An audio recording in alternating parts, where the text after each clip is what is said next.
Hi my families, இன்றைக்கி ஒரு mini vlog பார்த்துடலாமா? காலையிலே ப்ரூனோ வந்து கதவை திறக்கிறதுக்கு ஒரே சவுண்டு, வித்தியாசமான ஒரு சவுண்டு போட்டுக்கிட்டே இருந்தான். நேரத்துலேருந்து பார்த்தீங்கன்னா ப்ரூனோவும் கண்மணியும் சேர்ந்து பார்க்க முடியல. பார்த்தீங்களா, ஆப்ரேஷன் பண்ணதுலேருந்து ப்ரூனோ ஒத்தையில் ஆகிட்டானா. ரொம்ப தேடிட்டே இருந்தான். கதவை திறக்கும்போது பார்த்தீங்கன்னா எனக்கு உள்ளே போக முடியாமல் ரொம்ப நேரம் நின்றுட்டே இருந்தேன். எப்படா திறப்பாங்க, உள்ளே போய் பார்க்கலாம் அப்படின்னு சொல்லிட்டு. ஏன்னா பாப்பா மேலே வந்து சடிடக்கூடாது பார்த்தீங்களா, அதனால தான்.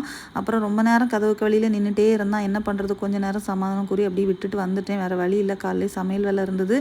பருப்பு குழம்பு வச்சேன் பார்த்துக்கோங்க. காலையில் இட்லி, அப்புறம் நேற்று வச்ச சாம்பார், கீரை பொரியல் வச்சு, மீதி எல்லாமே பழையது தான். ஏன்னா எல்லாமே சூடு பண்ணி வச்சுட்டு யாருமே சரியாக சாப்பிடல. மீன்காரனே மீன் கொண்டு வந்தாங்க, மீனும் வாங்கலை. ஏன்னா கண்மணி பாப்பா இப்படி இருக்கிறனால பாப்பாவும் மீன் அண்ணனை பார்த்து கொஞ்சம் கூட என்ன செய்யலை, வரவே இல்லை. ப்ரூனோ வந்து பார்த்துட்டு சமாதானமாக வந்து தொந்தரவு இல்லாமல் போயிட்டான்.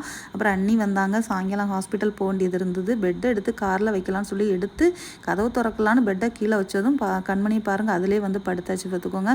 ரொம்ப நேரம் கழித்து அங்கேருந்து தூக்கிட்டு